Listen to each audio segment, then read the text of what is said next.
Ma'am শুরু করে দিন।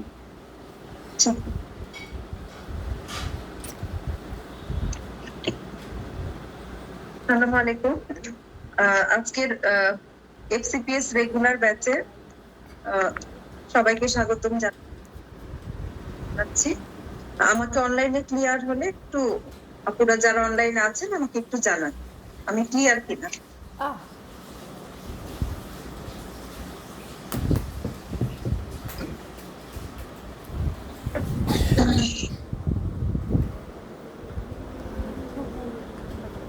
বিপুল ভাই, আমাকে ক্লিয়ার শোনা যায়? জি ম্যাম, শোনা যাচ্ছে আপনাকে। আচ্ছা, ক্লাসে কি কেউ জয়েন করেনি? ম্যাম জয়েন আছে ক্লাস।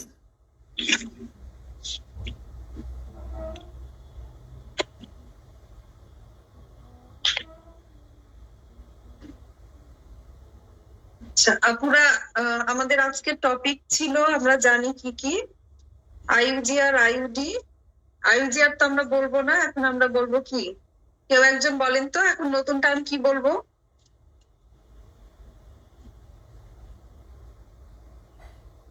কেউ আনমিউট হয়ে বলেন আইইউজিআর কে এখন আমরা কি বলি?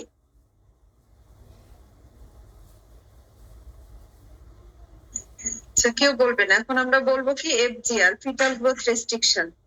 তাহলে হলো এফজিআর আইইউডি, এদিকে আমার হলো infection, neonatology, antenatal assessment of fetal wellbeing. এগুলো হচ্ছে আমার আজকের টপিক। হ্যাঁ, কিন্তু আমরা হলো যেহেতু কেসের সাথে আইইউজিআর আইইউডি পড়বো, এই জন্য আমরা হলো কেসের সাথে আইইউজিআর আইইউডির টপিক রিলেটেড আলোচনাটা কেসের সাথে করবো। আলাদাভাবে আইইউজিআর আইইউডির পড়ালেখা কম, কেস পড়লেই সব হয়ে যায় মোটামুটি। যেটুকু বাকি থাকবে কেসের সাথে ওটা আলোচনা করবো, ওটা আলাদাভাবে বলার মতো কিছু নাই। এখন আমি যেটা দিয়ে শুরু করতে চাচ্ছি সেটা হলো ইনফেকশন। তো ইনফেকশন দিয়ে শুরু করার উদ্দেশ্য হলো, ইনফেকশন চ্যাপ্টারটা খুব ইম্পর্টেন্ট, রিটেনে অনেক কোশ্চেন আসে। ইনফেকশন থেকে কোশ্চেন আসবে না এইরকম কোনো টার্ম নাই। প্রত্যেক টার্মেই হলো এসএ কিউ আসবে, অথবা অসপি আইইউতে প্রশ্ন আসবে, কোনো না কোনো জায়গায় টাচ করা হবেই। ইনফেকশন টাচ না করে কিন্তু এফসিপিএস পরীক্ষা কমপ্লিট হবে না। কিন্তু আমাদের দেখা যায় যে এই টপিকটা মানে সবসময় পড়তে গেলে পরে পড়বো, আনটাচ থেকে যায়। এই জন্য এটা দিয়ে আমি শুরু করতে চাচ্ছি। আচ্ছা, ইনফেকশন হলো আমাদের জন্য যেগুলো সব থেকে কমন ইনফেকশন, তার মধ্যে কি? হ্যাঁ, কেউ কিছু বলতে চাচ্ছেন? আচ্ছা, আমাদের জন্য সবচেয়ে কমন ইনফেকশন হলো কি? Torch infection. আমরা জানি ইন্ট্রাইউটেরাইন অবস্থায় টর্চ হচ্ছে সব থেকে খারাপ ভাবে ইফেক্ট ফেলে বাচ্চার উপরে। এই জন্য টর্চটাকে আমরা খুব বেশি গুরুত্ব দেব। আচ্ছা, টর্চ ইনফেকশনের প্রথমেই আমি যে জিনিসটা বলতে চাই সেটা হলো স্ক্রিনিং ফর টর্চ ইনফেকশন। কোন প্রেগনেন্সিতে আমরা টর্চের জন্য স্ক্রিনিং করব? আমরা ধারণা করব কাকে যে এর টর্চ ইনফেকশন থাকতে পারে, কিছু ইন্ডিকেশন আছে, সেই মাগুলোকে, প্রেগনেন্ট মাগুলোকে আমরা টর্চের জন্য স্ক্রিনিং করব। একটা কি? আনএক্সপ্লেইনড এফজিআর, বাচ্চার গ্রোথ রেস্ট্রিকশন হচ্ছে কিন্তু আমরা কারণ বুঝতে পারছি না, তখন আমাদের মাথায় আনতে হবে maybe there maybe torch infection. আর কি? আনএক্সপ্লেইনড আইইউডি অথবা স্টিল বার্থ, ওর হিস্ট্রি আছে এরকম, আনএক্সপ্লেইনড আইইউডি হয়ে যায়, বারবার স্টিল বার্থ হয়ে যায়। ফিটাল ব্রেন লেশন আল্ট্রাসোনোগ্রামে আমি পেলাম, মাইক্রোকেফালি, ইন্টারক্রেনিয়াল ক্যালসিফিকেশন, হাইড্রোকেফালাস, এই ধরনের জিনিস আমি আল্ট্রাসোনোগ্রামে পেলাম।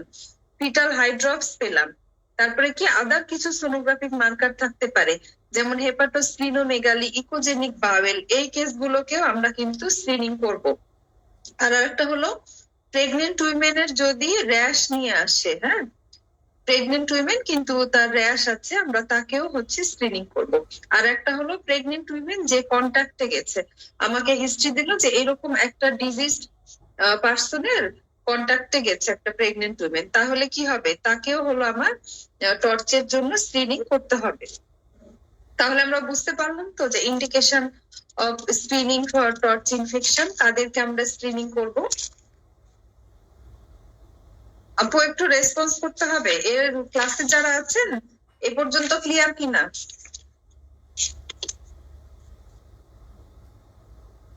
আচ্ছা, এখন হলো যে টর্চের মধ্যে আমরা কি জানি, কারা কারা হলো টর্চের মধ্যে কে কে পড়ে বলেন তো, এটা অন্তত বলেন। আমার ক্লাসে কে আছে পার্টিসিপেন্ট দেখি।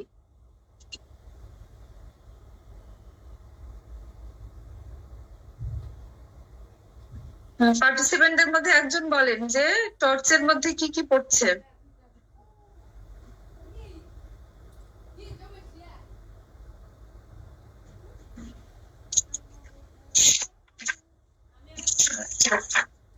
টক্সোপ্লাজমা, রুবেলা, আর কি সাইটোমেগালো, হারপিস,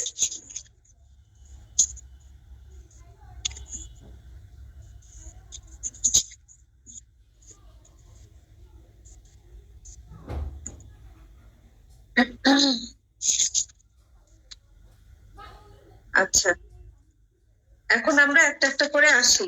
তাহলে আমাদের সব থেকে কমন কোনটা? আমরা হলো টক্সোপ্লাজমা দিয়ে শুরু করব, ঠিক আছে? সবার প্রথমে নাম ধরে ধরেই শুরু করব। আপু এটা একটু নোট করে করতে হবে। আমার কাছেও নোট করা আছে, আপনারাও নোট করবেন, না হলে বইয়ে পড়তে গেলে এলোমেলো হয়ে যাবে। কিভাবে পড়বেন? প্রত্যেকটা হচ্ছে খাতার মধ্যে লিখবেন। প্রথমে লিখবেন টক্সোপ্লাজমা। টক্সোপ্লাজমা লিখে লিখবেন যে ওর মধ্যে কিছু পয়েন্ট, যেমন একটা হলো কি যে টক্সোপ্লাজমার হলো এটা হলো কি ডিজিজ করে, সেটা হলো কি টক্সোপ্লাজমোসিস করে। তাহলে টক্সোপ্লাজমোসিস যদি হয় তাহলে কনজেনিটাল টক্সোপ্লাজমোসিস, বাচ্চা পেটে থাকতেই হলো। তাহলে তার কি কি হচ্ছে ক্লিনিক্যাল ফিচার আমরা পাবো, ইন্ট্রাইউটেরাইন কি পাবো, তারপরে হলো বাচ্চার যদি জন্মের পরে দেখি সেই বাচ্চাকে আমরা কি পাবো, ঠিক আছে? এরকম ভাবে ক্লিনিক্যাল ফিচার ভাগ করব। তারপরে আমরা কি করব, এই টক্সোপ্লাজমারই হচ্ছে ইয়ে কি পাবো, ট্রিটমেন্ট কি হচ্ছে করব, আর হলো ভ্যাকসিন আছে কিনা। প্রত্যেকটার জন্য এই কয়টা পয়েন্ট আমাদের মুখস্থ করতে হবে। তাহলে টক্সোপ্লাজমার কি ক্লিনিক্যাল ফিচার বলে ক্লাসিক্যাল ট্রায়াড বা ক্লাসিক ট্রায়াড। ক্লাসিক ট্রায়াড কি? এগুলো সবসময় আপু মনে রাখতে হবে, সবার মাথায় প্রবলেম থাকে, মাথা ছোট হবে অথবা বড় হবে, সবার ক্ষেত্রে একই। মনে না থাকলেও বলবেন মাইক্রোকেফালি অথবা হাইড্রোকেফালাস, ইন্টারক্রেনিয়াল ক্যালসিফিকেশন, কোরিওরেটিনাইটিস। প্রত্যেকটার জন্য এই তিনটা কমন থাকবেই। মাথা বড় ছোট, মাথায় ক্যালসিফিকেশন, কোরিওরেটিনাইটিস, এটা হলো ক্লাসিক ট্রায়াড। আর কিছু নন স্পেসিফিক ফাইন্ডিং পাওয়া যায়, যেমন কি blueberry muffin rash, hepatosplenomegaly, jaundice, thrombocytopenia, growth restriction, rash. তাহলে বাচ্চার কিন্তু ঘুরে ফিরেই দেখবেন যে এই কনজেনিটাল টর্চ ইনফেকশন হলে সবারই কমন কিছু ফিচার থাকে, যেমন হেপাটোস্প্লিনোমেগালি, থ্রোম্বোসাইটোপেনিয়া, গ্রোথ রেস্ট্রিকশন, এগুলো কমন। আর এক্সট্রা দু একটা ফিচার যেটা পাবো, যার জন্য যেটা স্পেসিফিক, সেটাতে আমরা সেটা যোগ করে দিব। আচ্ছা, আর ফিটাল ইনফেকশন হলে আমরা কি পাই? আল্ট্রাসোনোগ্রাম করলে বাচ্চার ওই যে ভেন্ট্রিকুলোমেগালি, হাইড্রোকেফালাস, মাইক্রোকেফালি, ইন্টারক্রেনিয়াল ক্যালসিফিকেশন, মাথার সব কয়টা কমন। তারপরে কি চোখে ক্যাটারাক্ট পাবো, আর অ্যাসাইটিস থাকতে পারে, ঠিক আছে? তাহলে এই হলো ফিচার। ফিচার হলে এখন আমরা কি করলাম, যে টক্সোপ্লাজমার জন্য আমাদের ভ্যাকসিনেশনের কোনো সিস্টেম আছে কিনা, নেই। এগুলোর কোনো ভ্যাকসিনেশন ওইভাবে যেমন হলো রুবেলার আছে ওই রকম নেই। আচ্ছা, এরপরে আমরা কোনটাতে যাব? এরপরে যাব আমরা হলো রুবেলা। রুবেলার ইনফেকশন বলা হয় যে রুবেলা কিন্তু অনেক ইম্পর্টেন্ট, রুবেলা অনেক ইম্পর্টেন্ট, রুবেলার ভ্যাকসিনেশন করা যায়, এজন্য খুব গুরুত্বপূর্ণ। রুবেলার আরেকটা নাম হলো আমরা জানি জার্মান মিজেলস, ঠিক আছে? German measles. আচ্ছা, রুবেলার কিন্তু খুব ইম্পর্টেন্ট কিছু জিনিস আসছে আপু, আমি একটু বোর্ডে যাই।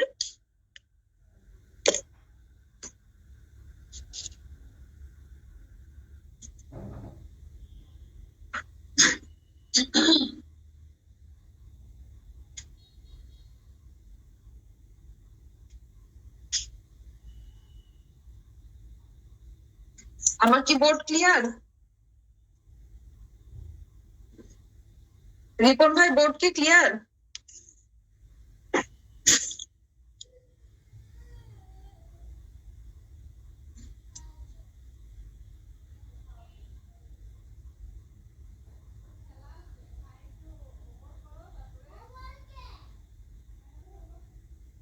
জেনেসিসের কেউ আছেন? রিপন ভাই আছেন আমাদের সাথে? জি ম্যাম, দেখা যাচ্ছে বোর্ড আপনার। বোর্ড কি দেখা যায়? ম্যাম দেখা যাচ্ছে, কিন্তু বোর্ডটা একটু কাছে নিলে মনে হয় ভালো হয়। অনলাইনে যারা আছেন ম্যাম, আপনারা প্লিজ একটু ম্যাডামকে জানাবেন। এখন ঠিক আছে? হ্যাঁ আপু ঠিক আছে। জি ম্যাম, ঠিক আছে। হ্যাঁ, তাহলে রুবেলা অথবা কি জার্মান মিজেলস।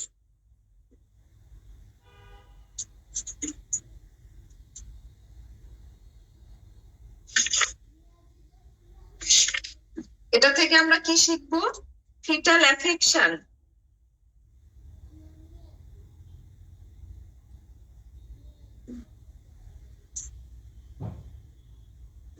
এটা ফার্স্ট ট্রাইমেস্টারে 60% এফেক্ট করতে পারে, সেকেন্ড ট্রাইমেস্টারে 25%, আর থার্ড ট্রাইমেস্টারে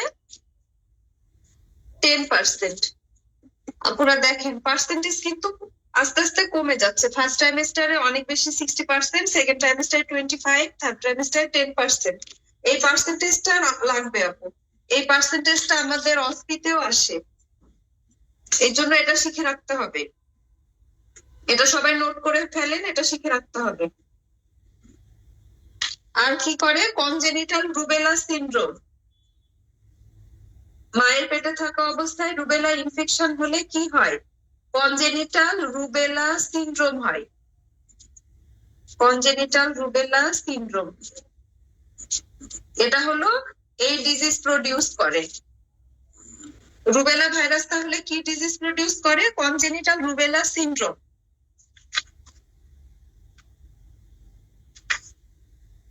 আচ্ছা, তাহলে কনজেনিটাল রুবেলা সিনড্রোমের মধ্যে কি কি আসবে? আমরা ধরে ধরে অর্গান ধরে ধরে বলবো কি কি আসবে। কার্ডিয়াক আসবে কি? Pulmonary stenosis, patent ductus arteriosus.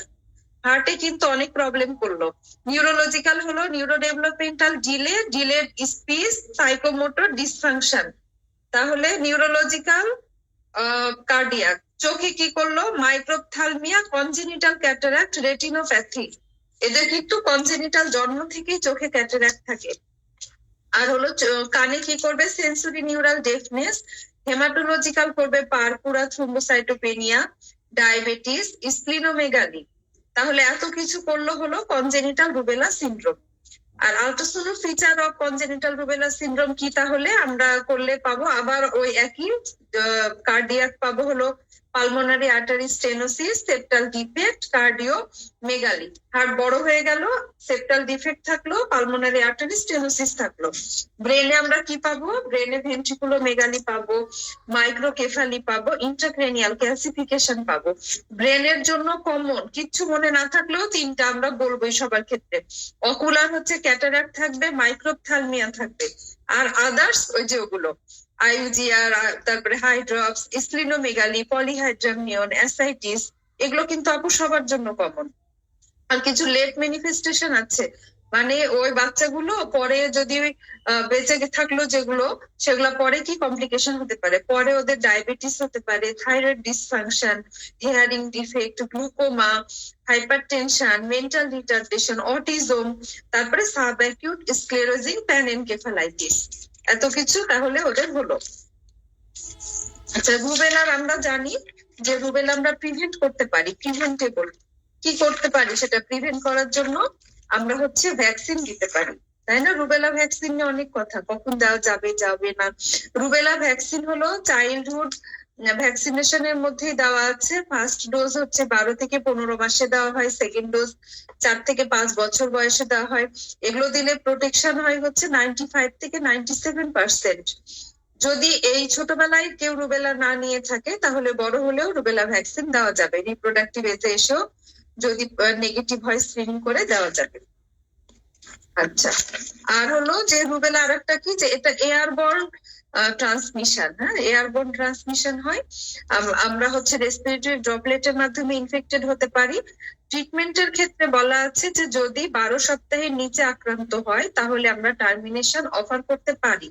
আর যদি বেশি উইকস, যেমন 20 উইকস পার হয়ে গেছে, তাহলে বলছে যে কিছুই করার দরকার নাই, নো অ্যাকশন। আর প্রিভেনশন তো আমি বললাম যে রুবেলা ভ্যাকসিন দিয়ে প্রিভেন্ট করা যায়, কিন্তু কথা আছে প্রেগনেন্সিতে হলো আমরা দিব না। প্রেগনেন্সি হয়ে গেলে কিন্তু তখন আর দিব না, দিলে আগে থেকেই প্রি প্রেগনেন্সি যখন সে হলো প্রস্তুতি নিচ্ছে তখন থেকেই কিন্তু আমরা দিতে পারি। প্রেগনেন্ট হয়ে গেলে কিন্তু আর দিব না। ঠিক আছে, এখন তাহলে আমরা নেক্সট টাতে যাই। রুবেলা শেষ। আপু এই পর্যন্ত কারো কোনো কোশ্চেন থাকলে আমাকে বলতে পারেন। রুবেলা বুঝতে পারেননি এরকম কেউ থাকলে আমাকে বলতে পারেন।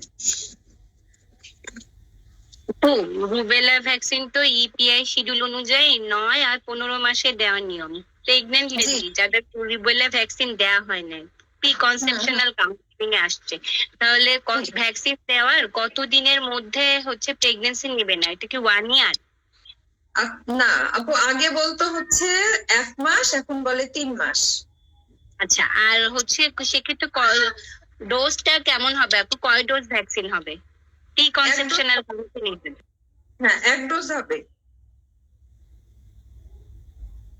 সিঙ্গেল ডোজ নেবে, কিন্তু সে হলো 3 মাস কনসিভ করবে না, 3 মাস পরে কনসিভ করবে।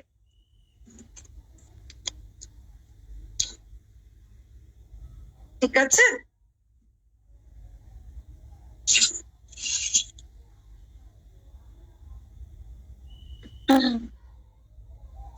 আচ্ছা এখন হলো যে নেক্সটটাতে আমরা যাই, সাইটোমেগালো। টক্সোপ্লাজমা রুবেলা শেষ আমাদের, হ্যাঁ, এখন আমরা সাইটোমেগালো পড়বো। সাইটোমেগালো কিন্তু অনেক ইম্পর্টেন্ট। সাইটোমেগালো সম্পর্কে আগে আমরা জানি যে এটা একটা সাইটোমেগালো ভাইরাস। কি ধরনের ভাইরাস? DNA virus. এটা ডিএনএ ভাইরাস। এটাও কিন্তু হারপেস গ্রুপের একটা মেম্বার। এটা কি ডিজিজ করে থাকে? সাইটোমেগালিক ইনক্লুশন ডিজিজ। আপু যে ইনফেকশনটাই পড়বো সেটারই আমরা আগে জীবাণু সম্পর্কে জানবো, কি অসুখ করে জানবো, তারপরে তার ফিচার পড়বো। সেই ফিচার গুলোর মধ্যে ক্লিনিক্যালি কেমন পাচ্ছি, আলট্রাসোনোগ্রাম করলে কেমন পাচ্ছি। আচ্ছা, তাহলে সাইটোমেগালিক ইনক্লুশন ডিজিজ, সাইটোমেগালো ভাইরাস কি ডিজিজ করছে? সাইটোমেগালিক ইনক্লুশন ডিজিজ করছে। সাইটোমেগালিক ইনক্লুশন ডিজিজের মধ্যে কি কি পড়ে? কোথায় থেকে? আবার সে মাথা থেকে। Microcephaly, mental retardation, periventricular calcification, seizure. চোখে করবে কোরিওরেটিনাইটিস, অপটিক অ্যাট্রফি। এয়ারে করবে সেন্সরি নিউরাল হিয়ারিং লস। লিভারে হেপাটোস্প্লিনোমেগালি, জন্ডিস। লাংসে করবে নিউমোনাইটিস।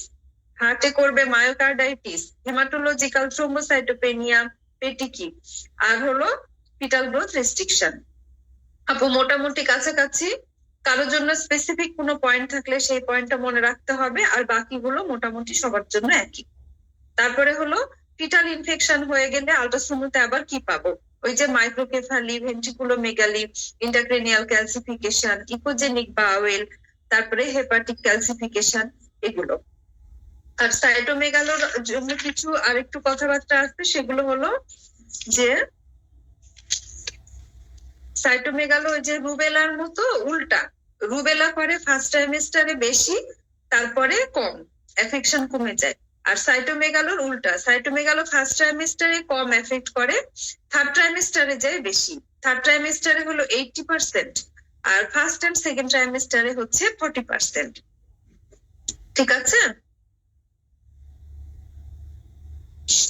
এই তো আমার তাহলে সাইটোমেগালোর কথা গেল। এরপরে আমি আসবো টর্চের। আর কি এইচ বাকি থাকলো?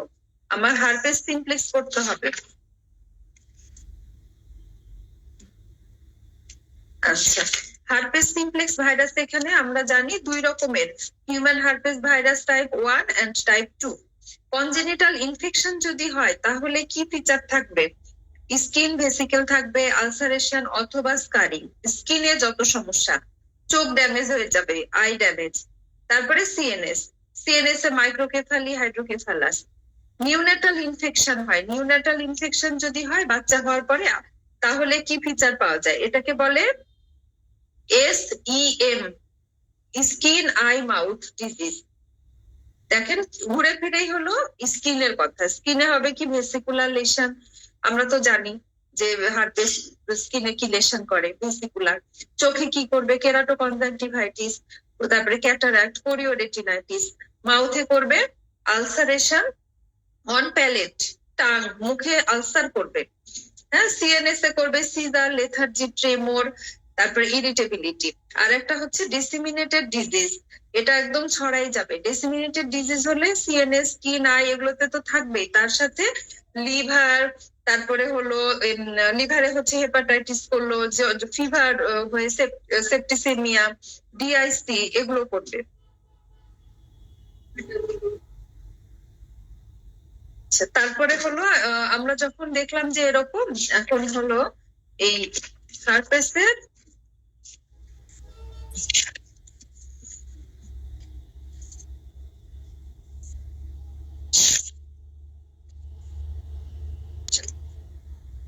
এই হার্পেস ফ্যামিলির আরেকটা ভাইরাসের নাম আমরা জানি না আপু, ভ্যারিসেলা জোস্টার। হ্যাঁ, এটাও শিখতে হবে। ভ্যারিসেলা জোস্টারও কিন্তু মেম্বার অফ হার্পেস ফ্যামিলি। এদের কি হয়, ফিটাল ইনফেকশন হয় এদেরও। এই ভ্যারিসেলা জোস্টার হলো কি হয়, স্কিনের সব কাহিনী হয়। স্কিন হচ্ছে বলে সাইকাট্রাইজেশন অফ স্কিন বা হাইপোপ্লাসিয়া অফ টিস্যু, কুঁচকে যায়, লিম ডিফেক্ট হয়, তারপরে হচ্ছে damage to eye, CNS, cataract, chorioretinitis এগুলো হয়। আলট্রাসোনো ফাইন্ডিং সবার একই, আলাদা করে শেখার কিচ্ছু নাই, শুধু এক্সট্রা ভাবে এখানে সফট টিস্যু ক্যালসিফিকেশন থাকতে পারে। ঠিক আছে, এটা হলো এক্সট্রা কথা। আর ভ্যারিসেলা জোস্টারের ক্ষেত্রে বলা হয়েছে যে যদি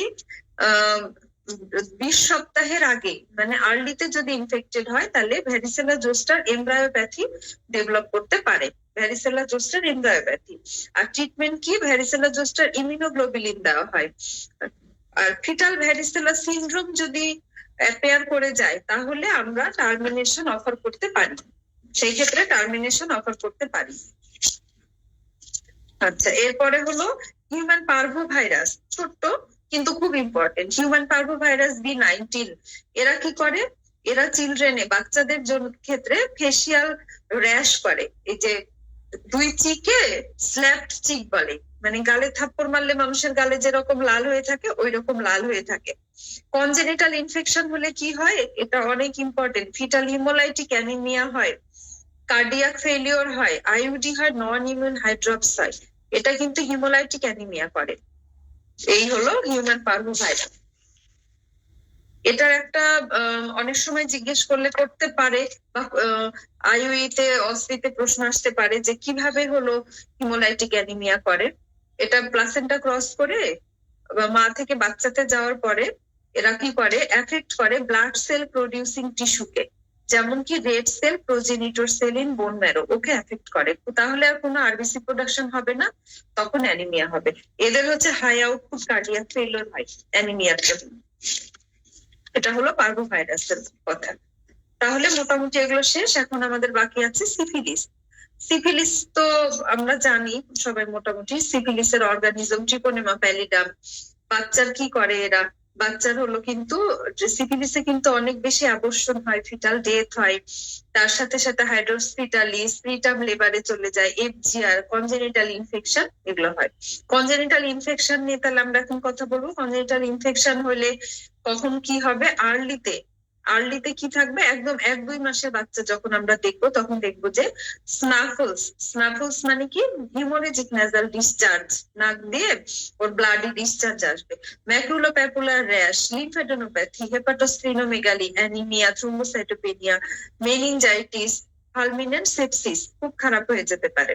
লেটে কি হবে, মানে 2 বছর বয়সের পরে Hutchinson teeth, mulberry molars, perforated hard palate, তারপরে হচ্ছে কি যে ইয়ে থাকে মুখের এই পাশ দিয়ে ফিশার থাকে, crack or fissure around the mouth, তারপরে sensory neural hearing loss, interstitial keratitis, saddle nose, এগুলো কিন্তু এই বাচ্চাগুলোর হয়ে থাকে। আচ্ছা, সিফিলিসের ট্রিটমেন্ট আমরা জানি, বেনজাথিন পেনিসিলিন দেওয়া হয়, 2.4 যে ইউনিট, এটা হচ্ছে আইএম দেওয়া হয়। ঠিক আছে। আচ্ছা, হারপেসের ক্ষেত্রে অনেক ইম্পর্টেন্ট একটা কথা আমি মিস করে গেছি। During the time of delivery যদি অ্যাক্টিভ ইনফেকশন থাকে তাহলে আমাকে কি করতে হবে? সিজারিয়ান সেকশন করতে হবে, নর্মাল ডেলিভারি ট্রায়াল দেওয়া যাবে না। ঠিক আছে।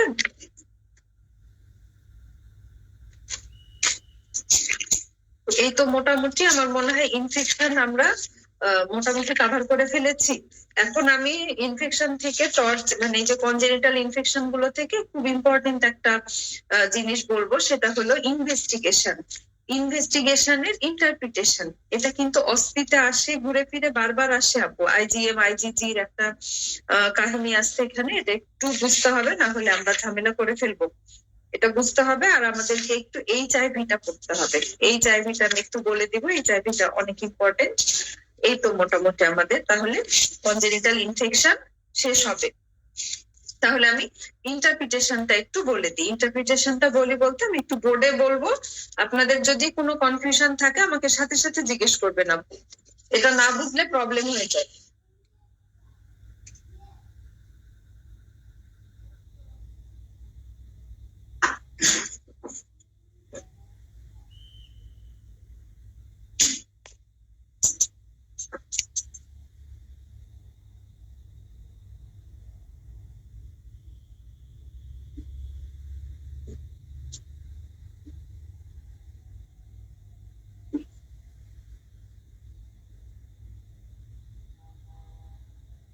আমরা যখন ইন্ট্রাইউটেরাইন ইনফেকশন গুলো ডায়াগনোসিস করতে যাব তখন প্রথমে কি করব? তো প্রথমে আমরা ইমিউনোগ্লোবিউলিন দেখব। ইমিউনোগ্লোবিউলিন 2 দ্যাট হচ্ছে ভাইরাস। তাহলে আমরা হচ্ছে আইজি এম করব, আইজিজি করব। আচ্ছা, কোন প্রেগনেন্ট লেডিকে, এগুলোকে বলা হয় সেরোলজিক্যাল টেস্ট। কোন প্রেগনেন্ট লেডিকে আমরা সেরোলজিক্যাল টেস্ট করলাম আইজিজি আইজিএম। ঠিক আছে। এখন দুটাই হলো নেগেটিভ পাওয়া গেল, দুটাই নেগেটিভ। তাহলে আমার ইন্টারপ্রিটেশন কি হবে? আপু একজন আনমিউট হয়ে বলেন প্লিজ। এই দুইটাই নেগেটিভ, তাহলে আমার ইন্টারপ্রিটেশন কি হবে? এটা খুব ইম্পর্টেন্ট, আপনাদের অ্যাক্টিভ পার্টিসিপেশন। জি আপু দুইটাই নেগেটিভ হলে সে এক্সপোজডই হয় না, আনএক্সপোজড। আনএক্সপোজড, ভেরি গুড। আনএক্সপোজড অথবা আনভ্যাকসিনেটেড, এই কথাটা সাথে লাগাই দিতে হবে। ওর এক্সপোজারই হয়নি অথবা আনভ্যাকসিনেটেড, সে কখনো ভ্যাকসিনও নেয়নি, সে কখনো এই জীবাণু দ্বারা ইনফেক্টেডও হয়নি বা এক্সপোজারেও আসেনি। Very good. তারপরে নেক্সট হলো কি? আইজিএম পজিটিভ পেলাম, আইজিজি নেগেটিভ পেলাম। এটাকে আমি কি বলবো? রিসেন্ট ইনফেকশন অথবা অ্যাকিউট অর রিসেন্ট ইনফেকশন। মানে কি, ওর আইজিএম চলে আসছে কিন্তু এখনো আইজিজি অ্যাপেয়ার করেনি। এখন যদি জাস্ট এর উল্টাটা পাই, আইজিএম নেগেটিভ কিন্তু আইজিজি পজিটিভ, তাহলে কি বলবো আপুরা? আপু ভ্যাকসিনেটেডও হতে পারে বা প্রিভিয়াস ইনফেকশন ছিল, এখন অ্যাক্টিভ ইনফেকশন নাই। এখন অ্যাক্টিভ নাই, হয় পাস্ট অথবা ভ্যাকসিনেটেড।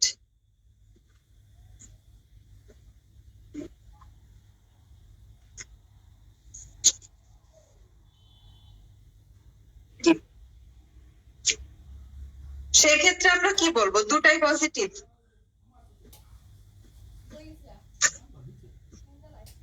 বলেন তো কি হতে পারে? আপু রিসেন্ট ইনফেকশন আছে। হ্যাঁ, দুটাই হতে পারে। প্রাইমারি, মানে কি ওর আইজিএমও পজিটিভ পাওয়া গেছে, আইজিজিও পজিটিভ পাওয়া গেছে।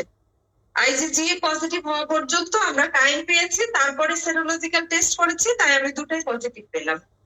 তাহলে প্রাইমারি অথবা রিইনফেকশন। আগে একবার হয়েছিল, যার জন্য জি থেকে গেছিল, এখন আবার নতুন করে হয়ে এম পজিটিভ হয়েছে। তাহলে দুইটাই হতে পারে। এটা কি সবাই ক্লিয়ার? এই ইন্টারপ্রিটেশনটা কি সবাই ক্লিয়ার হয়েছেন কিনা? এটা দিয়ে কিন্তু কোশ্চেন আসে এবং ম্যাক্সিমাম মানুষ এটা ভুল করে। এটা ভুল করা যাবে না আপু। আচ্ছা, এখন হলো আমাদের একটা জিনিস আসছে, সেটা হচ্ছে কি অ্যাভিডিটি টেস্ট। এটা বুঝেন কেউ?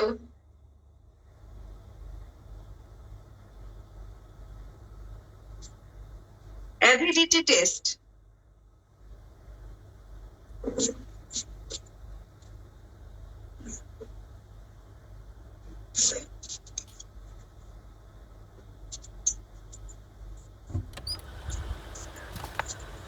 এটা দিয়ে আমরা বুঝবো যে ইনফেকশনটা কতদিন আগে হয়েছিল।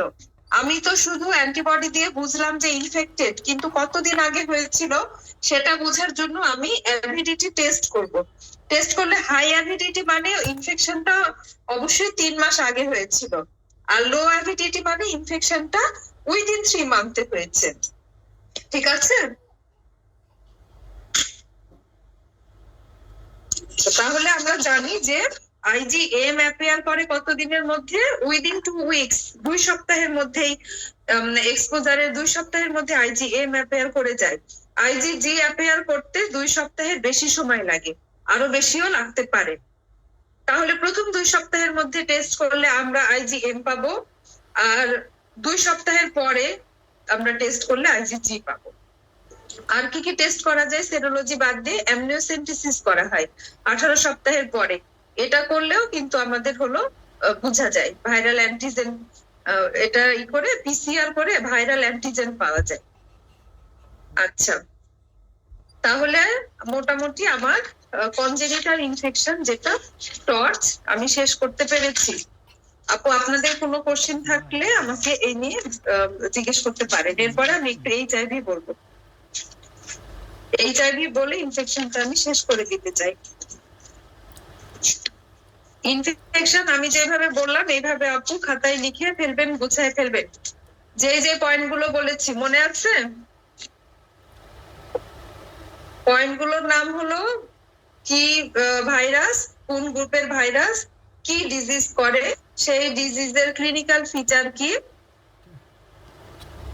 তারপরে হলো সেই আল্ট্রাসোনো ফিচার কি, দেখতে ফিচার কি, ইনভেস্টিগেশন থাকলে সেটা আমরা কি করব, ট্রিটমেন্ট যদি থাকে সেটা কি করব, তারপরে কোন ট্রাইমেস্টারে কত পার্সেন্ট হয় যদি থাকে তার জন্য কোনটা, আর হলো ইয়ে আছে কিনা, প্রিভেনশনের ভ্যাকসিন আছে কিনা। এই কয়টা পয়েন্টের উপরে আপু লিখে ফেলবেন খাতায়, বই পড়লে মাথা পাগলা হয়ে যাবে। এই কয়টা পয়েন্ট লিখে ফেলে একদম মুখস্থ করে ফেলবেন, তখনই দেখবেন ওই কয়টা পয়েন্টই খাতায় বারবার দেখবেন।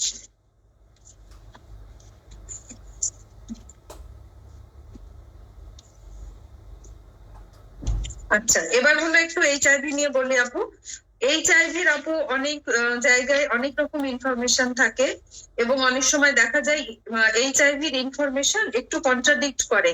যেমন হলো বাচ্চাকে কখন থেকে কি ইয়ে করব, কি বলে ইনভেস্টিগেশন কত উইকস থেকে কি করব, কি ওষুধ দিব বাচ্চার, এগুলো নিয়ে কিন্তু একটু কন্ট্রোভার্সি আছে, একই রকম সব জায়গায় নেই। তবে আমি হলো এটা সম্ভবত ইয়ে থেকে হাই রিস্ক থেকে লিখে রাখা আমার কাছে। এটা আপনারা বললে এটা মোটামুটি সবাই হচ্ছে মানবে। আচ্ছা,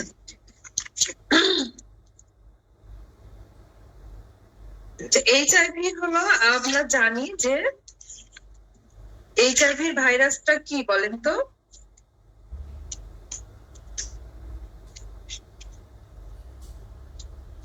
এইচআইভি ভাইরাসটা কি আরএনএ ভাইরাস না ডিএনএ ভাইরাস? আনমিউট হয়ে বলেন আপুরা।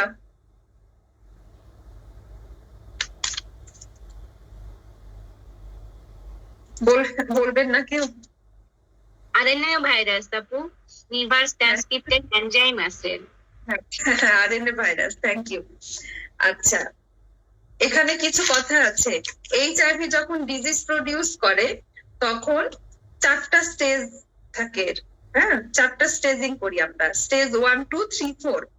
এটা কিন্তু একদম WHO থেকে নেওয়া। WHO তে এই ইনফরমেশন গুলো আছে। স্টেজ 1 হলো অ্যাসিম্পটোমেটিক থাকতে পারে, কিছুই নাই, জেনারেলাইজড লিম্ফ্যাডেনোপ্যাথি থাকতে পারে, এদের অন্য কোনো সিমটম নাই, শুধুমাত্র লিম্ফ্যাডেনোপ্যাথি।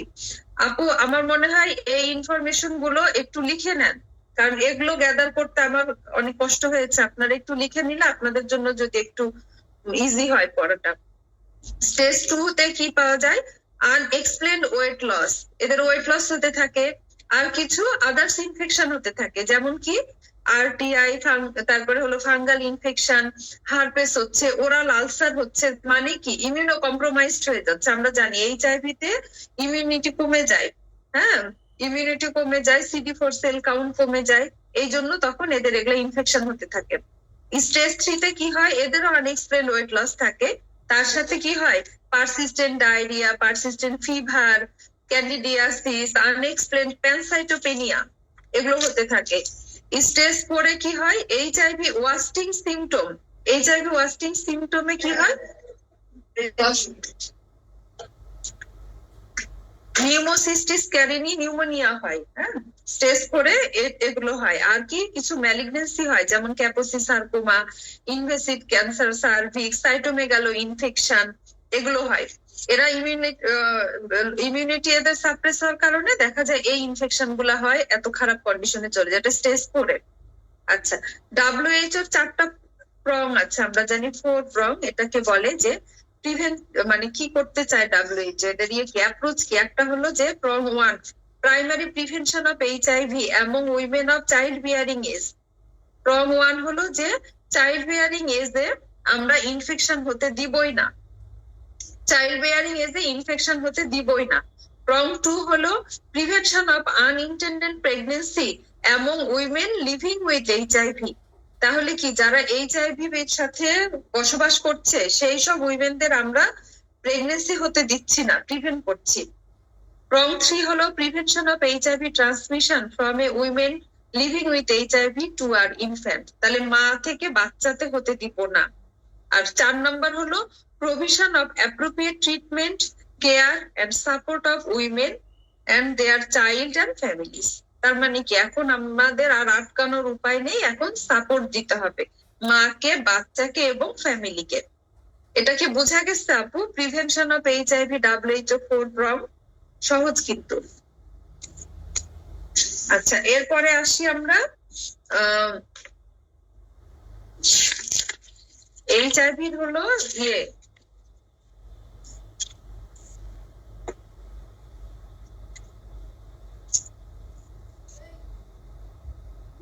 কি কি ফ্যাক্টর এফেক্ট করে যে এই HIV ইনফেকশনটা বাচ্চার জন্য কতটা ক্ষতিকর বা মায়ের জন্য কতটা ক্ষতিকর। একটা হচ্ছে যে এর ভাইরাল লোড কেমন, ইনফেকশন তো হতেই পারে, ভাইরাল লোড কি খুব বেশি কিনা, অ্যাডভান্সড স্টেজে আছে কিনা, CD4 সেল কাউন্ট কত কমে গেছে, কো এক্সিস্টিং ডিজিজ আছে কিনা, সেফ ডেলিভারি প্র্যাকটিস করার আমার সুযোগ আছে কিনা।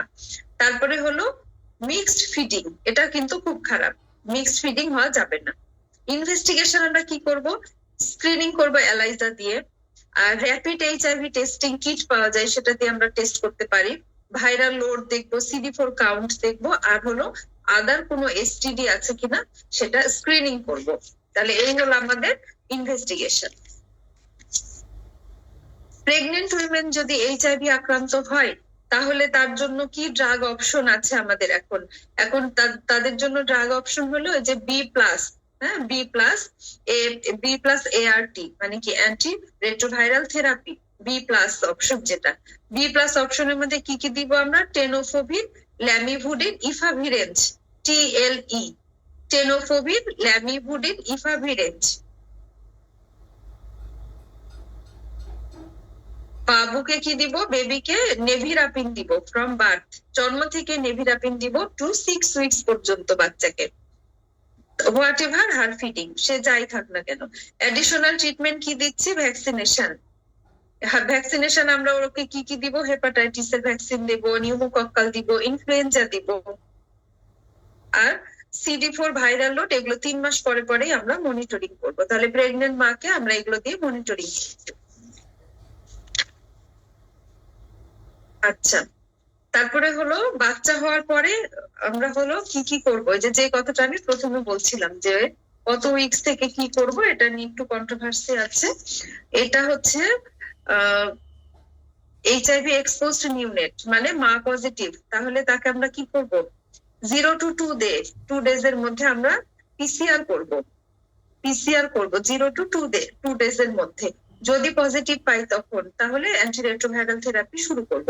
কিন্তু এখন বলছি কি শুরু করে দিতে হবে জন্ম থেকেই সবাইকেই নেভিরাপিন সিরাপ শুরু করে দিতে হবে।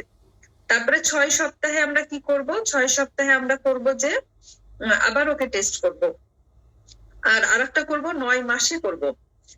আচ্ছা, এরপরে হলো এইচআইভি অ্যান্টিবডি করব কখন, 18 month or 3 month after cessation of breastfeeding, which comes later। তাহলে যেটা পরে আসবে 18 মাস বয়সে অথবা 3 month after cessation of breastfeeding, which come later, এটা অ্যান্টিবডি করছি। এর আগের গুলো কিন্তু সব অ্যান্টিজেন করছিলাম, 0 to 2 days, 6 weeks, 9 month, এই তিনটা সময় করছিলাম অ্যান্টিজেন। ফিডিং নিয়ে কথা হলো যে আমাদের দেশের পার্সপেক্টিভে ব্রেস্ট ফিডিং কে অ্যালাউ করা হচ্ছে রিস্ক বেনিফিট রেশিও চিন্তা করে। মিক্স ফিডিং যেহেতু দেওয়া যাবে না, সেই জন্য আমাদের জন্য বলা হচ্ছে যে ব্রেস্ট ফিডিং করা যাবে।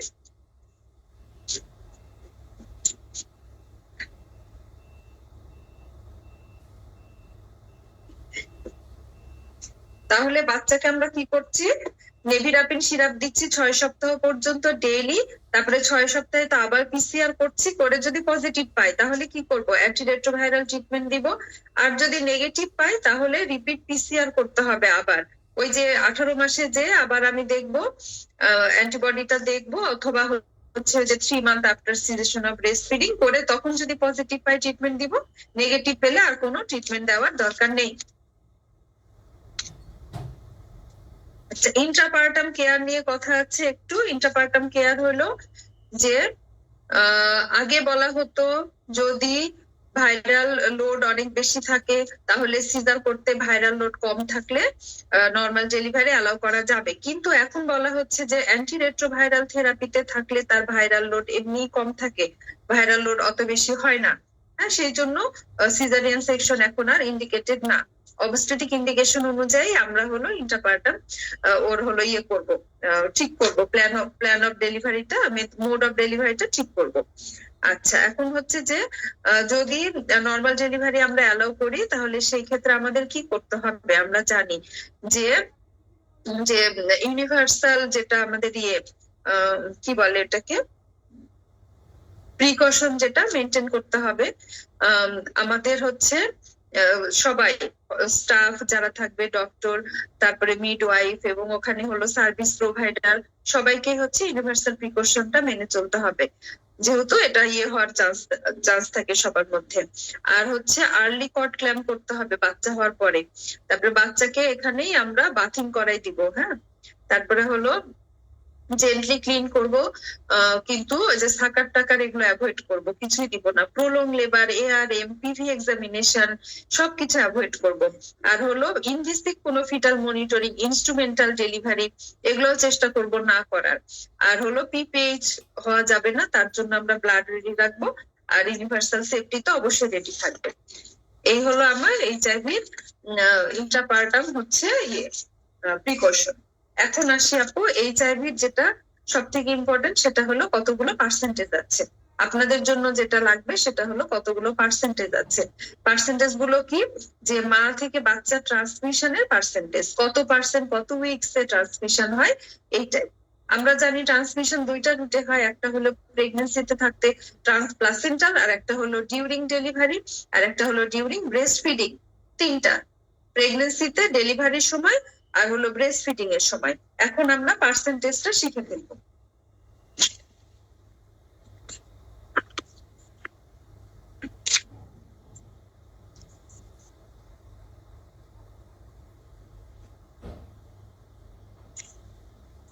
আপু বোর্ড দেখা যায়?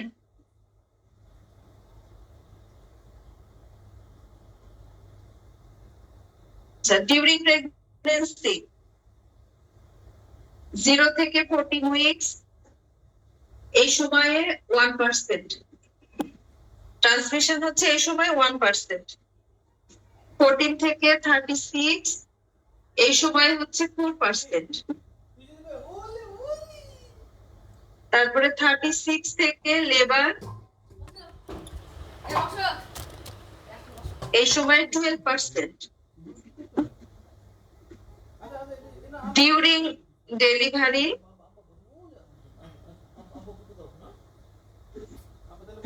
ডেলিভারি হচ্ছে 8%, এবার জন্মের পরে 0 to 6 মান্থ 7%, আর হচ্ছে 6 থেকে 12 মান্থ এটা হচ্ছে 3%। তাহলে এই পার্সেন্টেজটা আপু লিখে নেন সবাই।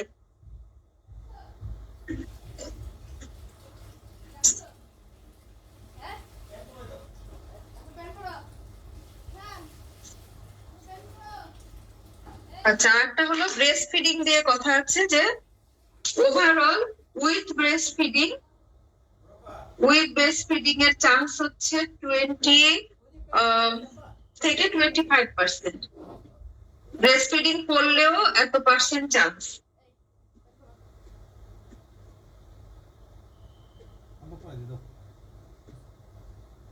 না, উইথ ব্রেস্ট ফিডিং এ একটু বেশি, 25 থেকে 30,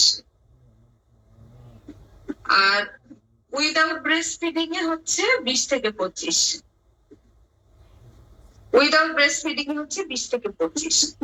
আপু দেখেন, ব্রেস্ট ফিডিং করলেও যে চান্স খুব বেশি সে তা না, সেই জন্যই বলা হয় যে মিক্সড ফিডিং যেহেতু আমরা দিতে পারবো না, আমাদের দেশের পার্সপেক্টিভে আমরা হচ্ছে ব্রেস্ট ফিডিং কে অ্যালাউ করছি।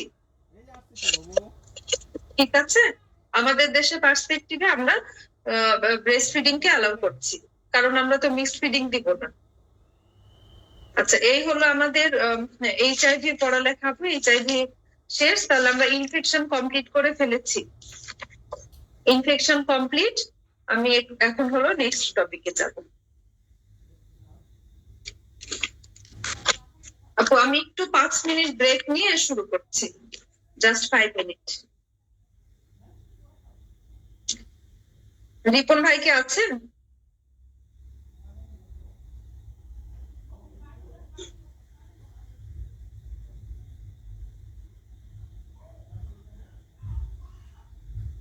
রিপন ভাই আছেন?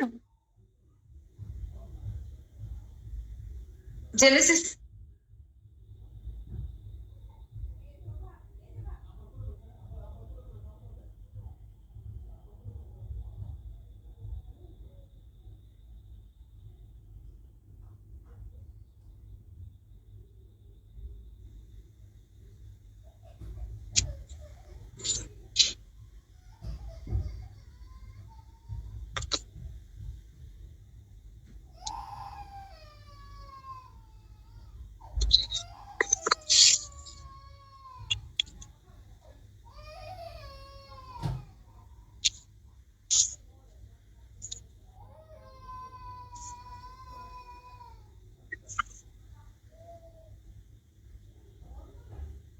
আমাকে কি শোনা যায়?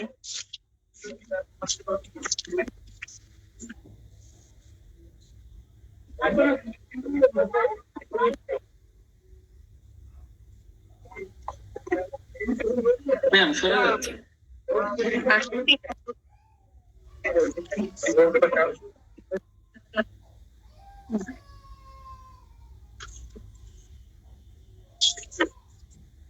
তাহলে এখন আমি একটু নিউনেটোলজি নিয়ে কথা বলবো। আমরা শেষ করছি।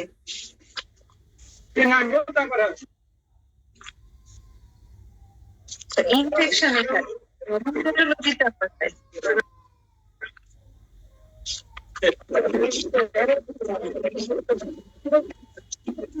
আচ্ছা আপুরা হচ্ছে নিউনেটোলজিটা কিভাবে পড়বো আমরা? হ্যাঁ, নিউনেটোলজি কিন্তু পড়া কম না, অনেক পড়া, এবং রিটেনে কোশ্চেন আসে, অসপিআইতেও আসে, অসপিতেও কিন্তু নিউনেটোলজি থেকে কোশ্চেন চলে আসে, একেবারে কম পড়া না। নিউনেটোলজির যে জিনিসগুলো পড়তে হবে সেগুলো একটু গোছায় ফেলবো আপু আমরা। হ্যাঁ, গোছায় ফেললে দেখবেন যে পরীক্ষার সময় চাপ লাগবে না। গুছিয়ে একটা খাতা বা নোট করেন বা কোনো ইয়ের সাথে গাইড বইয়ের সাথে গুছিয়ে রাখবো যে নিউনেটোলজির পড়া এইটুকুই, নিউনেটোলজি এর বাইরে আমরা পড়বো না। কিছু কিছু জিনিস নিউনেটোলজিতে খুব ইম্পর্টেন্ট, যেমন নিউনেটাল পেরিনেটাল অ্যাসফিক্সিয়া, যেটা এটা আগে খুব ইম্পর্টেন্ট ছিল, এখন অত বেশি আসে না। নিউনেটাল জন্ডিসটা ভালো করে পড়তে হবে, নিউনেটাল কনভালশনটা পড়তে হবে আপু। নিউনেটাল জন্ডিস কনভালশন কিন্তু এসেই থাকে। আর একটা কি নিউনেটাল সেপসিস, নিউনেটাল সেপসিসও কিন্তু চলে আসে। যেমন 2022 সালে নিউনেটাল সেপসিস এর একটা কোশ্চেন আসছিল। কিভাবে আসছিল কোশ্চেনটা আমি একটু বলি, কোশ্চেনটা রাখছি বলার জন্যই। 20 years old multiparous lady delivered a healthy female baby vaginally after a prolonged rupture of membrane. তাহলে আমরা জানি prolonged rupture membrane খারাপ, risk factor for neonatal sepsis, এইভাবে দিয়েছিল কিন্তু কোশ্চেনটা। তারপরে কি বলেছে, on 5th day of puerperium baby is lethargic and reluctant to feed.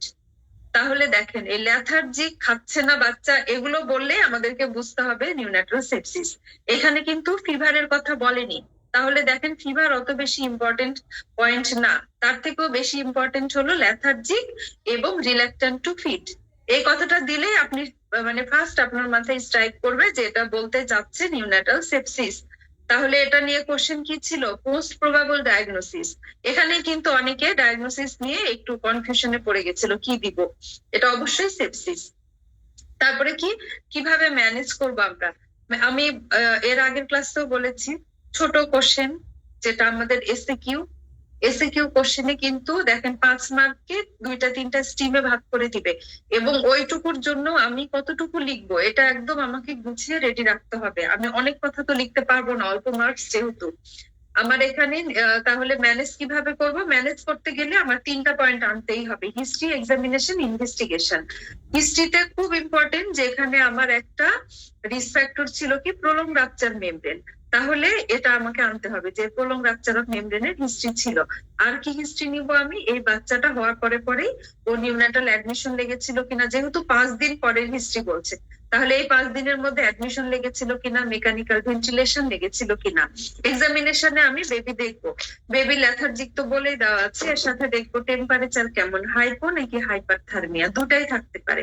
Pulse rate কেমন, ট্যাকিকার্ডিয়া আছে কিনা, ট্যাকিপনিয়া, অ্যাবডোমিনাল ডিস্টেনশন, সায়ানোসিস, তারপরে হলো কি বাচ্চার কনভালশন হচ্ছে কিনা, এই জিনিসগুলো এক্সামিনেশনে দেব। ইনভেস্টিগেশনে কি করবো আমরা জানি একটা সেপসিসের ইনভেস্টিগেশনের একটা প্রোটোকল থাকে, সিবিসি থেকে শুরু করে সিআরপি, তারপরে হচ্ছে ইউরিন আরএমই কালচার, ব্লাড কালচার, তারপরে সিএসএপি স্টাডি, চেস্ট এক্সরে, সবকিছু করতে হয়।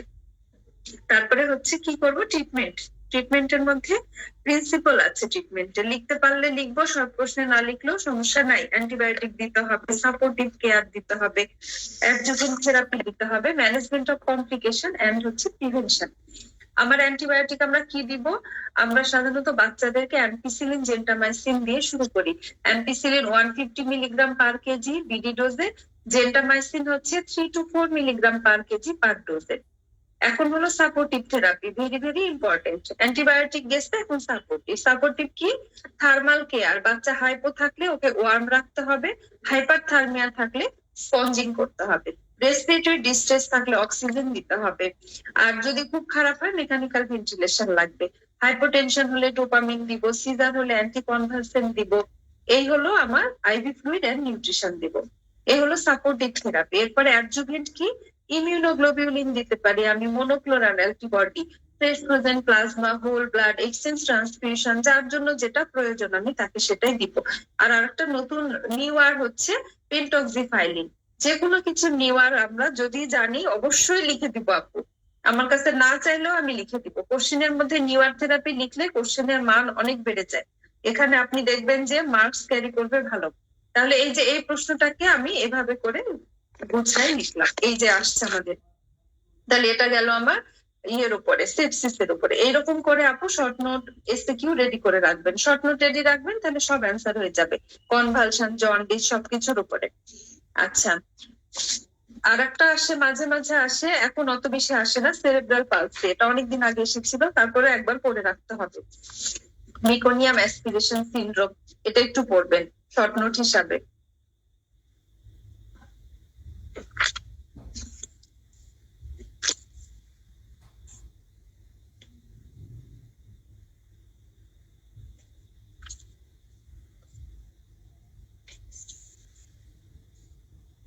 নিউনেটাল জন্ডিস থেকে আমরা জানি ফিজিওলজিক্যাল জন্ডিস সেকেন্ড থার্ড ডেতে অ্যাপিয়ার করে, 7-10th ডেতে যে এটা এমনি আবার ডিসঅ্যাপিয়ার করে যায়।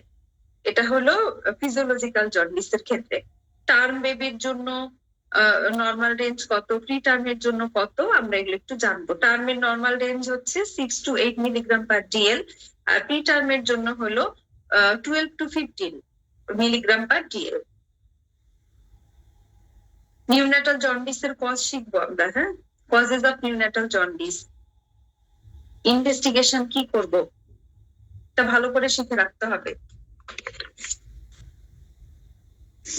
আচ্ছা, ইদানিং কালে খুব ইম্পর্টেন্ট একটা প্রশ্ন, সেটা হলো রেটিনোপ্যাথি অফ প্রিম্যাচুরিটি। এটা আপনাকে সরাসরি শর্ট নোট দিতে পারে রেটিনোপ্যাথি অফ প্রিম্যাচুরিটি, অথবা বলতে পারে যে একটা সিনারিও দিয়ে, যে একটা পেশেন্ট একটা প্রিটার্ম বেবি ডেলিভার করলো, সেই প্রিটার্ম বেবিকে আপনি ইনকিউবেটরে রাখলেন, হাই ফ্লো অক্সিজেন দিয়ে রাখলেন ফর লং টাইম, তাহলে এখন এই বাচ্চাটার কি কি কমপ্লিকেশন ডেভেলপ করতে পারে। কমপ্লিকেশন কি ডেভেলপ করতে পারে, retinopathy of prematurity, bronchopulmonary dysplasia, neonatal haemolytic anaemia. এর মধ্যে মেইনই হলো আমাদের রেটিনোপ্যাথি অফ প্রিম্যাচুরিটি, এটা বেশি কনসার্ন আমরা। এটা নিয়ে কিন্তু অনেক কথা, যে এটা প্যাথোজেনেসিস কি। এটা হচ্ছে বলা হয় যে একটা টু ফেজ ডিজিজ। প্রথমে এটা ইনিশিয়েট হয় কিভাবে, রেটিনাল ভাস্কুলার গ্রোথ প্রথমে হচ্ছে ডিলেড হয়, মানে সময় মতো হয় না retinal vascular growth after premature birth. এটা হলো ফেজ 1, প্রথম ফেজে এই ঘটনা ঘটলো। তারপরে আবার কি হবে, যে ইনসাফিসিয়েন্ট যে ভাস্কুলারাইজেশন হলো, এর জন্য রেটিনাতে একটা হাইপোক্সিয়া ক্রিয়েট হলো।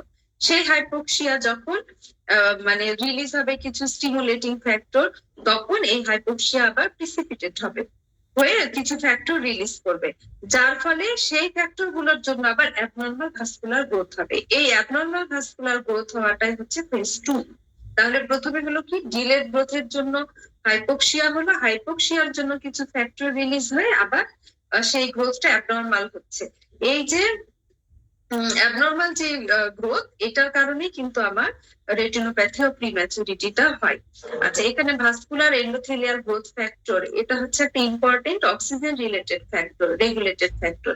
এটা যখন সাপ্রেসড হয় তখন ইনহিবিট হয় normal vascular growth, but in access এটা অনেক বেশি যখন হয় তখন এটা প্রেসিপিটেট করে রেটিনাল নিওভাস্কুলারাইজেশন। তাহলে আমাদের এখানে রেটিনাতে কি ঝামেলা হচ্ছে, নিওভাস্কুলারাইজেশন হচ্ছে, অ্যাবনর্মাল ভাস্কুলারিটি হচ্ছে। এটাই হলো রেটিনোপ্যাথি অফ প্রিম্যাচুরিটির প্যাথোজেনেসিস।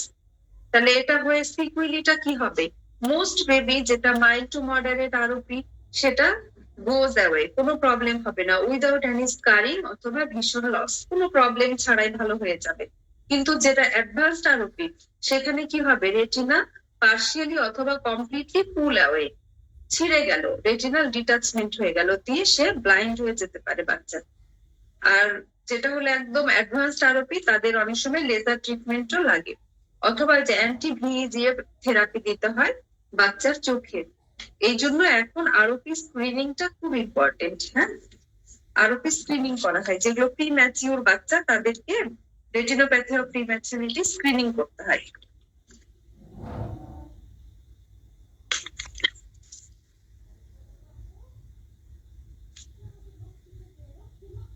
আচ্ছা, আমাদের এক্সিপিএস একটা কোশ্চেন প্রায় প্রায় আসে, still birth is a major cause of prenatal death.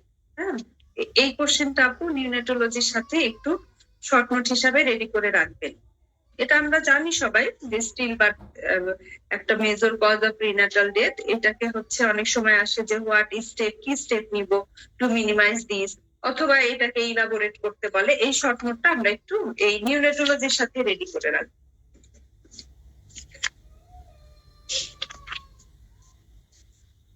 Retinopathy of prematurity নিয়ে কারো কোনো কোশ্চেন আছে?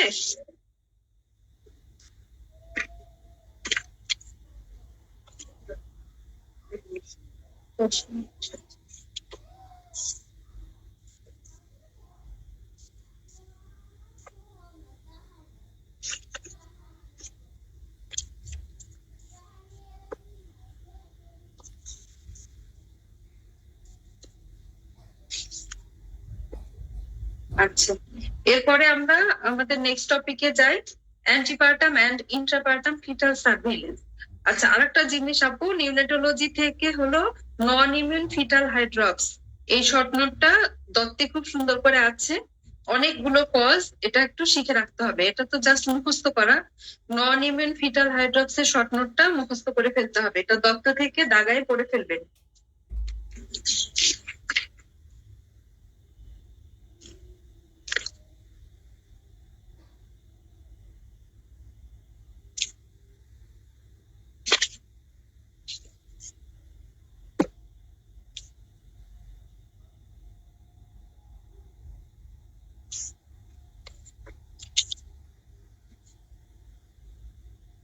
আচ্ছা, এখন যেটা বলছিলাম যে antenatal assessment of fetal wellbeing, এই চ্যাপ্টারটা খুব ইম্পর্টেন্ট। আমরা জানি যে antenatal assessment of fetal wellbeing করার আমাদের গুরুত্বটা কি, এমটা কি, এম হলো to ensure satisfactory growth and wellbeing of fetus throughout pregnancy. পুরো প্রেগনেন্সি জুড়ে বাচ্চাটার গ্রোথ এবং ভালো থাকা যেটা সেটা আছে কিনা, আর একটা হলো হাই রিস্ক ফ্যাক্টর আইডেন্টিফিকেশন করা। এই দুইটাই কাজ এবং উদ্দেশ্য নিয়ে আমরা অ্যান্টিনাটাল ফিটাল ওয়েলবিং করে থাকি। এটা সাধারণত যে ভাগ করা হয় আর্লি প্রেগনেন্সি, লেট প্রেগনেন্সি, আর্লিতে আবার ক্লিনিক্যাল বায়োফিজিক্যাল বায়োকেমিক্যাল, লেটেও তাই ক্লিনিক্যাল বায়োফিজিক্যাল বায়োকেমিক্যাল, ভাগ করে করে আমরা করবো। ক্লিনিক্যালি সাধারণত আমরা কি দেখি, যে মায়ের কোনো কমপ্লেন আছে কিনা আর্লি প্রেগনেন্সিতে, তারপরে সাবসিকুয়েন্ট যখন আসবে তখন ওয়েট গেইন ঠিক মতো হচ্ছে কিনা, ব্লাড প্রেশার কত, হাইট অফ ইউটেরাসটা আমরা দেখবো ঠিক মতো, ওর জেস্টেশনাল এজের সাথে সাথে হাইট অফ ইউটেরাসটা ইয়ে হচ্ছে কিনা, ইনক্রিজ করছে কিনা। আর বায়োফিজিক্যাল বায়োকেমিক্যাল খুব বেশি ইম্পর্টেন্ট। বায়োফিজিক্যালের মধ্যে তো আমরা খুব ভালো করে জানি যে আল্ট্রাসোনোগ্রাফি আমরা করি ফর গ্রোথ অ্যাসেসমেন্ট, তার সাথে বায়োফিজিক্যালে অনেকগুলো কথাবার্তা আমাদের আছে, যেমন কি, যে non non stress test, biophysical profile, Doppler, তারপরে হচ্ছে কন্ট্রাকশন স্ট্রেস টেস্ট, কিছু নাম আছে। এর মধ্যে ইম্পর্টেন্ট সবচেয়ে হলো কি আল্ট্রাসোনোগ্রাফি, নন স্ট্রেস টেস্ট বা এনএসটি, এন্ড হচ্ছে বিপিপি, ডপলার। এই কয়টা কিন্তু আমাদের জন্য খুব বেশি ইম্পর্টেন্ট, এই কয়টা লিখতেই হবে, বলতেই হবে। আচ্ছা, আর হলো আমরা জানি যে বায়োকেমিক্যাল কিছু টেস্ট আছে। বায়োকেমিক্যাল টেস্ট কি, সেটা হচ্ছে যে ওই যে ইভালুয়েশন ফর কোনো জেনেটিক অ্যাবনর্মালিটি, আমরা এটা করে থাকি, double test, triple test, quad test, তাই না? এটা ভালো করে আমাদের শিখতে হবে। এখন হচ্ছে এখান থেকে শর্ট নোট হিসাবে দুটা জিনিস আসতে পারে, একটা হলো বায়োফিজিক্যাল প্রোফাইল আর একটা হচ্ছে সিটিজি। এগুলো একদম শর্ট নোট আকারে রেডি করে ফেলতে হবে। বায়োফিজিক্যাল প্রোফাইলটা আমি একটু বলি, বায়োফিজিক্যাল প্রোফাইলটা কি, এটা হচ্ছে যে আমাদের 5টা প্যারামিটার আছে, সেই প্যারামিটারের উপর ভিত্তি করে রিয়েল টাইম আল্ট্রাসোনোগ্রাফি, এমনি নর্মাল আল্ট্রাসোনো দিয়ে করলে হবে না, রিয়েল টাইম আল্ট্রাসোনোগ্রাফি দিয়ে আমি 5টা প্যারামিটারের উপরে একটা প্রেডিক্টিভ ভ্যালু তৈরি করব। আচ্ছা, কাদেরকে আমরা করব? সবার জন্য না, যারা হলো নন স্ট্রেস টেস্টে নন রিঅ্যাক্টিভ পাওয়া গেছে অথবা কোনো হাই রিস্ক প্রেগনেন্সি, কোনো ঝামেলা আছে, তাকে আমরা বায়োফিজিক্যাল প্রোফাইল করব। বায়োফিজিক্যাল প্রোফাইলে কি কি প্যারামিটার দেখা হয়? NST, breathing movement, gross body movement, muscle tone, amniotic fluid. এখন হচ্ছে এনএসটি অ্যাবনর্মাল পেলেই কিন্তু প্রতিটা পয়েন্টের জন্য 2, এখন কোনো একটাতে হলে 0 পেলে কিন্তু দেখেন পয়েন্ট কমে যাবে। মডিফাইড বিপিপি বলে একটা টার্ম আছে, যেটার মধ্যে শুধু এনএসটি এবং হচ্ছে অ্যামনিওটিক ফ্লুইড ইনডেক্স, এই দুইটা পয়েন্টের উপর ডিপেন্ড করে বলা হয় মডিফাইড বায়োফিজিক্যাল প্রোফাইল। এটাকে কিন্তু এখন মানে এখন সবগুলো না দেখে এই দুটা দিয়েও মোটামুটি আমরা অ্যাসেস করতে পারি যে বাচ্চাটা কেমন আছে, হাইপোক্সিক কিনা। আচ্ছা, এরপরে হলো আমরা এটা, আচ্ছা এরপরে হলো ডপলারটা আমাদের জানতে হবে। ডপলারের উপরে কিন্তু আমরা যে ক্লাসে, কেসের ক্লাসে যখন আইইউজিআর বা এফজিআর পড়াবো তখন আমি ডপলারটা একদম খুব ভালো করে ক্লিয়ার করে দিব। অবশ্যই ওই ক্লাসটা আপনারা থাকবেন, কারণ ডপলার এত বেশি ইম্পর্টেন্ট এবং অঙ্কের মতো ক্লিয়ার কনসেপশন না থাকলে মুখস্থ করলে আবার একটু পরে ভুলে যাবেন, ডপলার মনে থাকবে না। ডপলার পুরোটাই ম্যাথের মতো। আমি হলো এফজিআর ক্লাসের সাথে ডপলার পড়াবো, কারণ এফজিআর এর সাথে ডপলার আসে।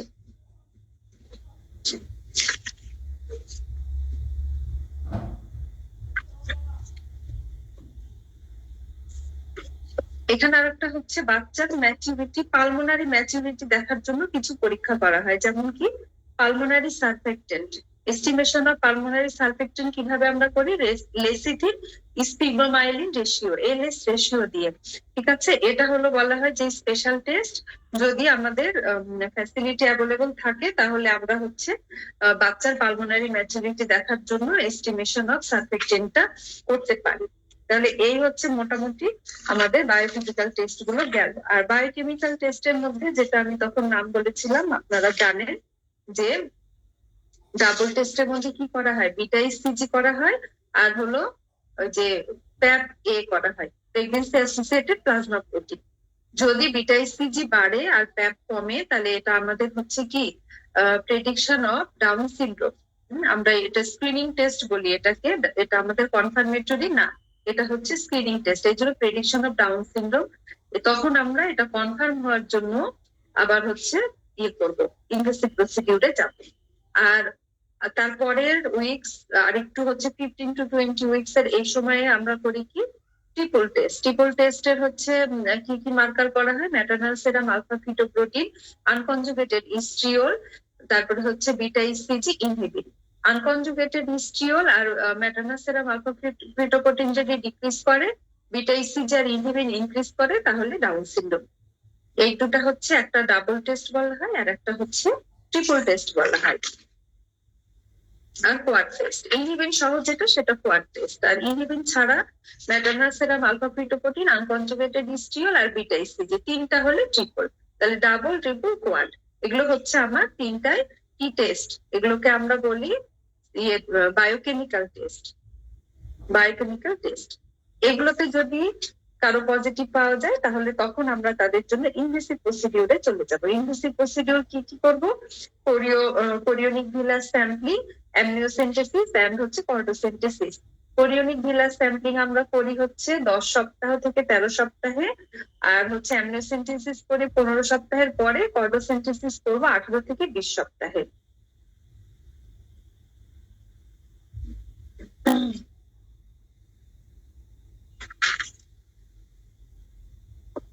আমরা হচ্ছে 10-এ 12 নাম্বার চ্যাপ্টার হলো আমাদের, 11 নাম্বার চ্যাপ্টার হলো antenatal assessment of fetal wellbeing, 12 number হলো প্রিন্যাটাল জেনেটিক কাউন্সেলিং আর স্ক্রিনিং। এই দুইটা চ্যাপ্টার খুব ভালো করে আপু পড়তে হবে। এই চ্যাপ্টার দুটো থেকে কিন্তু এই কোশ্চেন গুলো চলে আসে, বিশেষ করে এই যে chorionic villus sampling, amniocentesis, cordocentesis কখন করা হয়, তারপরে হচ্ছে এই যে একটা ছক আছে দত্তের দেখবেন পার্থক্য দেওয়া, এটা পুরোটাই মুখস্থ করে ফেলতে হবে। ফিটাল লসের পার্সেন্টেজ কত, এগুলো ঘুরে ঘুরে আসে। ফিটাল লসের পার্সেন্টেজ অ্যামনিওসেন্টেসিসে সবচেয়ে কম, 0.2%। আর হচ্ছে কোনটাতে টাইম কতটুকু লাগে, অ্যামনিওসেন্টেসিসে 3 থেকে 4 সপ্তাহ সময় লাগে, কর্টোতে 24 থেকে 48 ঘন্টা লাগে মাত্র, আর কোরিওনিক ভিলাসে 24 থেকে 48 ঘন্টা লাগে ডাইরেক্ট প্রিপারেশন, কালচার করলে 10 থেকে 14 দিন। এই পার্থক্যটা শিখতে হবে। তাহলে আমাদের মোটামুটি antenatal assessment of fetal wellbeing হয়ে গেছে, তারপরে হলো নিউনেটোলজি বলা হয়ে গেছে, ইনফেকশন বলা হয়ে গেছে, এই তিনটা বলা শেষ। এখন আমরা আইইউজি আর আইইউডি যেটা আমাদের মেন টপিক সেটা নিয়ে আমরা ইয়ে করবো, কেসের সাথে আইইউজি আর আইইউডিটা করবো। শুধু আপনাদেরকে আমি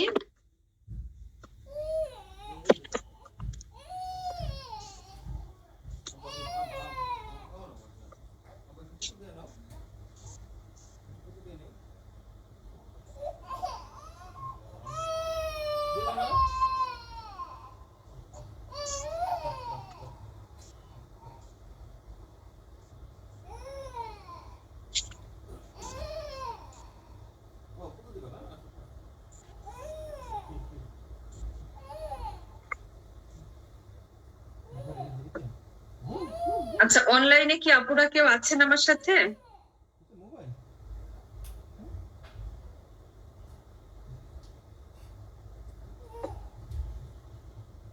পার্টিসিপেন্ট কেউ আছেন?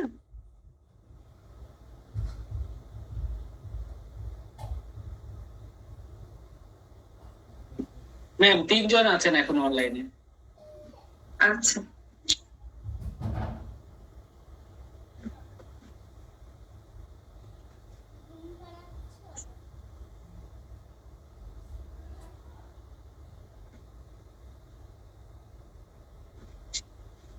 আচ্ছা, এখানে আমাকে একজন মেসেজ লিখেছেন কোথা থেকে পড়বো। আপু কোন টপিকটা কোথা থেকে পড়বো জানতে চেয়েছেন, ইনফেকশন নাকি হলো আইউজি আর আইউটি?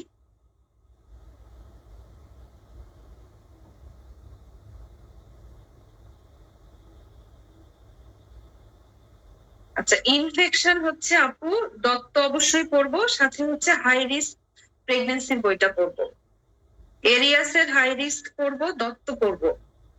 আপু যে কয়টা টপিকের আমরা আজকে আলোচনা করেছি সবগুলোই দত্তের সাথে হাই রিস্কে রাখতে হবে, শুধু দত্ত দিয়ে এই টপিক গুলো কাভার হবে না।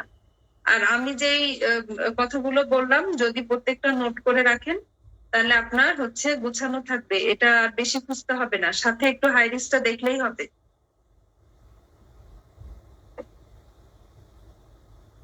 আর এই পর্যন্ত যদি ক্লিয়ার হয়ে যায় তাহলে হ্যাঁ, তাহলে আমি একটু এফজিআরটা শুরু করব, কিন্তু কেসের সাথে বাকিটুকু পড়াবো, জাস্ট আজকে একটু থিওরি অল্প একটু পড়াবো। আচ্ছা, এফজিআর হলো কি, ফিটাল গ্রোথ রেস্ট্রিকশন, আগে বলা হতো আইইউজিআর, এখন বলা হয় এফজিআর। এফজিআর পড়তে গেলে আমাদের মেন প্রথমেই যেটা লাগবে যে কেন হয়, রিস্ক ফ্যাক্টর। কারণ তো হচ্ছে ওইভাবে বলা যায় না এফজিআর কেন হয়, এটা বলা হয় রিস্ক ফ্যাক্টর। রিস্ক ফ্যাক্টরের মধ্যে আমরা এখন ফিগোটাকে প্রায়োরিটি দেব। ফিগো একটা রিস্ক ফ্যাক্টর দিয়েছে, সেটাকেই সবাই মোটামুটি গ্রহণ করছে, এটা হলো হাই রিস্কের বইয়ে আছে, হাই রিস্ক থেকে পড়বেন। একটা কি ম্যাটারনাল ডেমোগ্রাফি, মায়ের কিছু ঝামেলা, কেন হচ্ছে এফজিআর হলো, তার মায়ের কি ঝামেলা থাকতে পারে। মায়ের হলো বয়স বেশি, 35 বছরের বেশি বয়স, মায়ের বিএমআই বেশি, ইথনিসিটি, তারপরে কি মায়ের সিভিয়ার অ্যানিমিয়া আছে, হিমোগ্লোবিনোপ্যাথিস আছে, এনভায়রনমেন্টাল ফ্যাক্টর খারাপ, ও এয়ার পলিউশনে থাকে, হেভি মেটালে থাকে, heat, smoking, inter pregnancy interval খুব কম অথবা খুব বেশি, তাহলে এরা হলো high risk factor for FGR, এদের বাচ্চা ছোট হতে পারে। মেডিকেল কন্ডিশন কি, কিছু অসুখ আমরা জানি যেগুলো খারাপ খারাপ অসুখ, ক্রনিক হাইপারটেনশন, ক্রনিক ডায়াবেটিস, তারপরে হচ্ছে chronic kidney disease, systemic lupus erythematosus, antiphospholipid syndrome, এইগুলোতে আমাদের এফজিআর হয়। আর অবস্ট্রেটিক হিস্ট্রি কি, ওর আগের বাচ্চার এফজিআর ছিল অথবা প্রিএক্লাম্পসিয়া ছিল, তাহলে এগুলো হলো আমার একটু পরে, এগুলো হলো আমার হিস্ট্রি বেসড রিস্ক ফ্যাক্টর। আচ্ছা, হিস্ট্রি বেসড রিস্ক ফ্যাক্টর দিয়ে আমরা 37% প্রেডিকশন করে ফেলতে পারি যে এই মায়ের এফজিআর হতে পারে বাচ্চা। আচ্ছা, এরকম একটা যদি এরকম সিনারিও থাকে যে একটা 35 ইয়ার্স ওল্ড লেডি, তার হচ্ছে আগের বাচ্চাটা আইইউডি হয়ে গেছে, একটা অ্যাবর্শন হয়ে গেছে, এখন সে 32 সপ্তাহে আসছে, আমরা এক্সামিনেশন করে দেখছি ফান্ডাল হাইট কম, দিবে হলো 34 সপ্তাহ, ফান্ডাল হাইট হচ্ছে 28, অথবা 32 সপ্তাহ, ফান্ডাল হাইট হচ্ছে 28, এইরকম। তাহলে এখন আমরা এই পেশেন্টটাকে কিভাবে, প্রথমে হয়তো বললো যে কিভাবে আমরা রিস্ক ফ্যাক্টর ইভালুয়েশন করব, তখন আমি এই যে হিস্ট্রি নিলাম, এরপরে কি এক্সামিনেশন করব, অবশ্যই এক্সামিনেশনে কি দেখবো, ওর সিভিয়ার অ্যানিমিয়া আছে কিনা, ট্যাকিকার্ডিয়া, ট্যাকিপনিয়া, জ্বর আছে কিনা, মানে টেম্পারেচার, হাইপারটেনশন, ইডিমা, তারপরে থাইরয়েড গ্ল্যান্ড। অ্যাবডোমিনে এসে এখন দেখলাম সিম্পাইশিও ফান্ডাল হাইটটা কি কম, 4 সেন্টিমিটারের বেশি ডিসক্রিপেন্সি হলেই এটা খারাপ। তারপরে আমরা কিছু মার্কার দেখবো, বায়োকেমিক্যাল মার্কার দেখবো, কি দেখবো, ওই যে প্রিএক্লাম্পসিয়া কি পড়ানো হয়েছে আপু, প্রিএক্লাম্পসিয়ার যে মার্কার সেগুলো এখানে দেখা হয়, প্লাসেন্টাল গ্রোথ ফ্যাক্টর, প্যাপ এ, আলফা ফিটোপ্রোটিন, তারপরে ওই যে soluble films like tyrosine kinase inhibitor, হ্যাঁ, স্প্লিট, এগুলো হচ্ছে এখানে দেখা হয়। প্রিএক্লাম্পসিয়াতে যে মার্কার গুলো দেখি আমরা, এখানেও সেই মার্কার, কারণ কি একই প্যাথোলজি। প্রিএক্লাম্পসিয়া তো যে কারণে হলো মায়ের প্রিএক্লাম্পসিয়া হচ্ছে, ওই কারণে এখানে বাচ্চাগুলো এফজিআর হচ্ছে।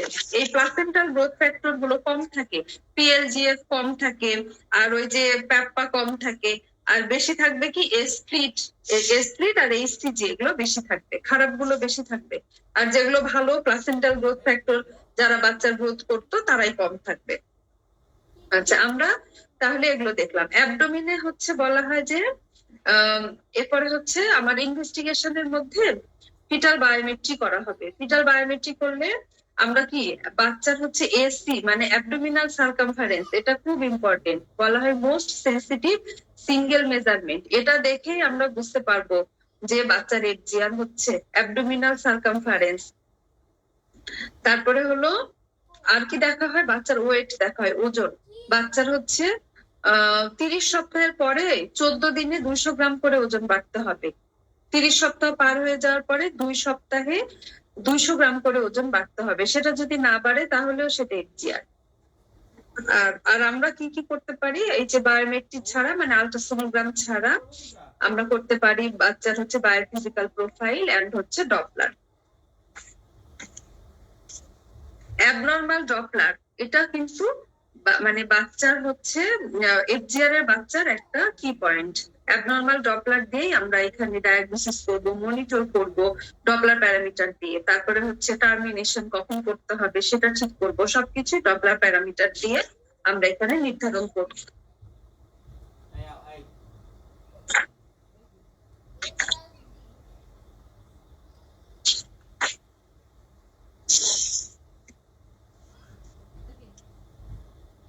আচ্ছা, আমি আজকে এই পর্যন্তই শেষ করে দিতে চাচ্ছি।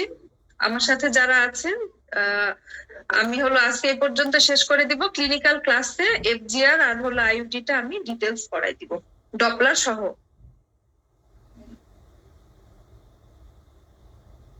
এই পর্যন্ত যে পর্যন্ত পড়ানো হয়েছে এই পর্যন্ত কোনো কোশ্চেন থাকলে আমাকে বলতে পারেন, আপু ক্লিয়ার করে দিব আমি। আর বাকিটুকু কেসের সাথে আমি বলবো।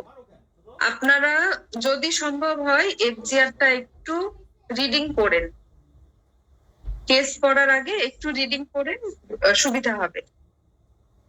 আমি যেগুলো বললাম এগুলো একটু হাইরিস থেকে দেখেন। এছাড়াও যদি পারেন চ্যাপ্টারটা একটু রিডিং দেওয়ার চেষ্টা করেন, তারপরে যখন কেস আলোচনা করবো তখন ক্লিয়ার হবে। রিপন ভাই আছেন? তাহলে শেষ করে দিই। ম্যাম যদি কারো কোনো প্রশ্ন না থাকে তাহলে শেষ করে দিন। হ্যাঁ, কারো কোনো কোশ্চেন না থাকলে শেষ করে দিই। রবিবারে আমাদের হচ্ছে সন্ধ্যার পরে কেসের আলোচনা আছে। কেসের সাথে আমি ডিটেলস এফজিআর আইইউডি পড়াই দিব।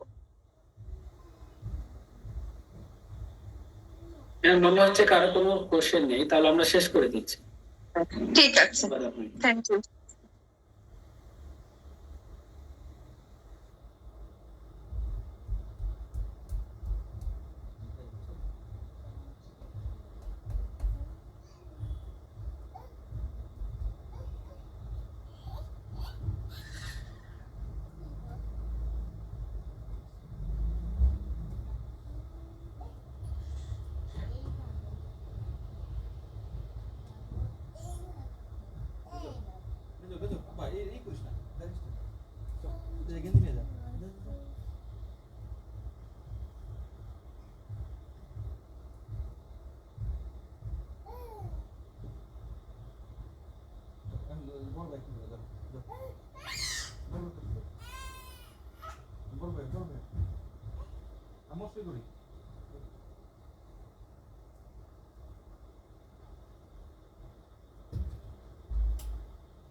এই যে বড় ভাই কাছে যাও যাও, আমি বসে করি যাও।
তারপরে চলে আসবো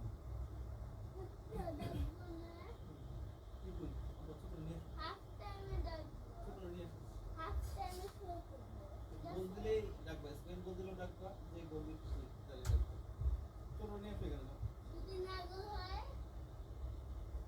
তাহলে অবশ্যই গোল না হলেও ডাকবা আব্বা ছোট নিয়ে এসো আব্বা ছোট এখানে আসো এখানে আসো গোল না হলেও ডাকবা বুঝছো মোবাইলে শুরু করে দেবে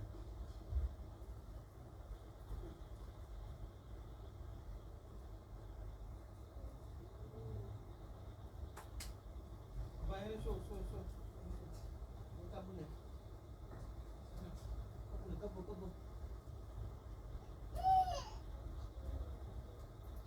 কাবু কাবু না চো চো চো বাহ চো এই যে কাবু সুন্দর না আব্বা এখন দৌড় করবো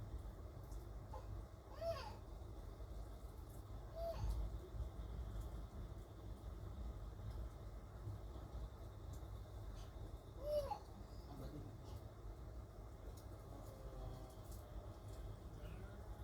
তোলা যাচ্ছে না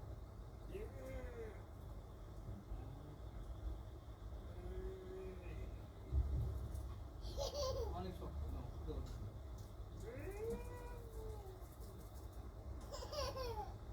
তোলা যাচ্ছে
হয়েছে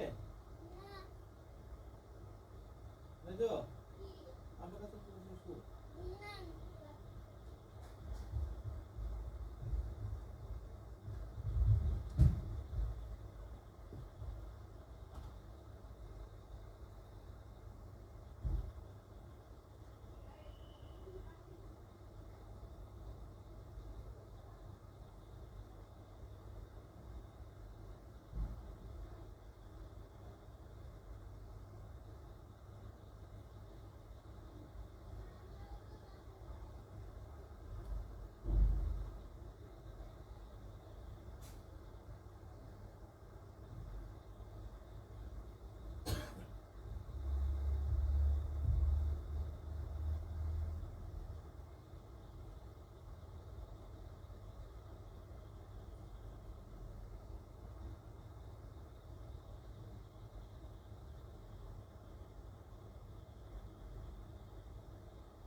কি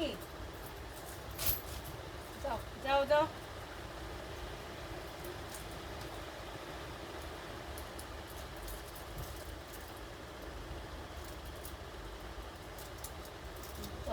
বক্সটা নিয়ে আসো যাও ওষুধটা নিয়ে আসো ওষুধের কাপটা নিয়ে আসো ওষুধের কাপটা নিয়ে আসো যাও, যাও।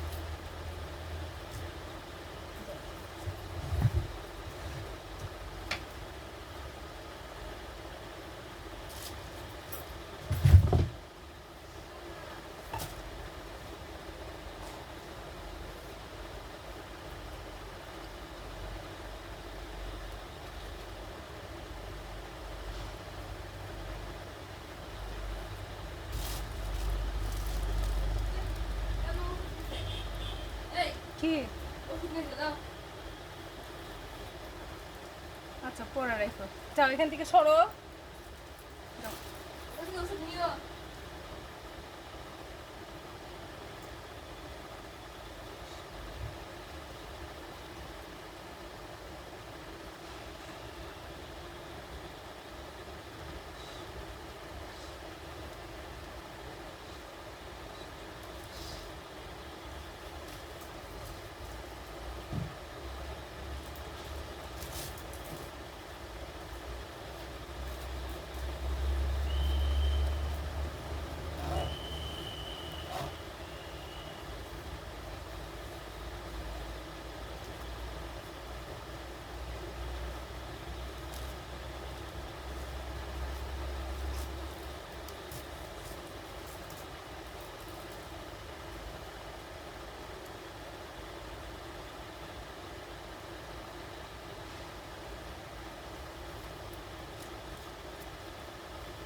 আপা যে এখানে আসো আমরা ইয়ে দেখি ঢুকায় দাও। আপা গোলা নাই না যাও ওইদিকে যাও, মেঝে যাও, ওইদিকে যাও। গোলা নাই কে ভালো করে দিছে মাত্র শুরু হলো। চল চল চল এই যে ঘরে এই আপা শুরু করো ঘরে গন্ধ ঢুকছে, হ্যাঁ, যাও। ওষুধ খাবো কই? ওই ডাক্তারের কাছে। আচ্ছা ঘুমাইলে আমি দিয়ে বলবো। ওই ঘুম করো আব্বা।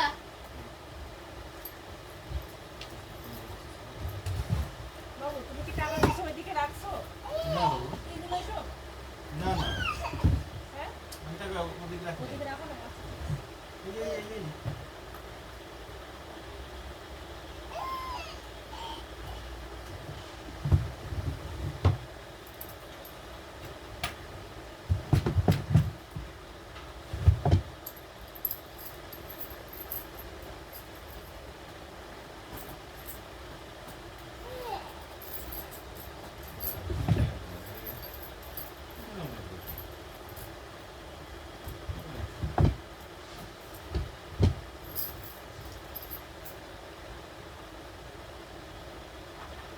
তোমার মানি ব্যাগে তো টাকা নাই, কিছু দিয়ে রাখবো? দিয়ে রাখবো?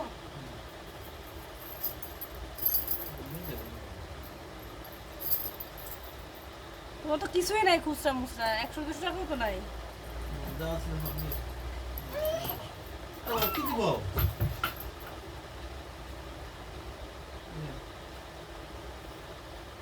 প্যাম্পাস দুইটা হচ্ছে 2500-এর মতো নিবে, 2200 টাকা 2400 টাকার মতো নিবে, বুঝছো? আর কি ভাড়াটা আর কিছু দিয়ে রাখবো? কত দিব?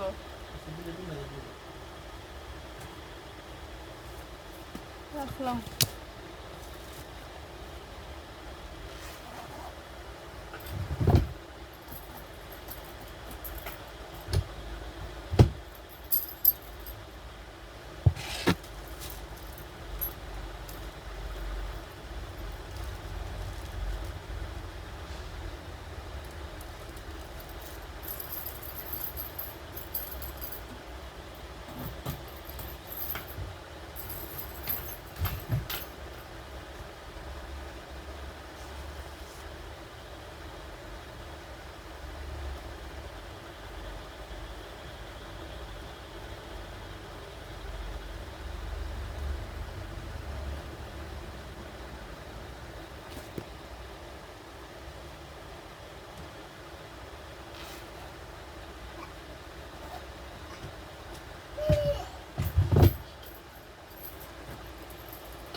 এই যে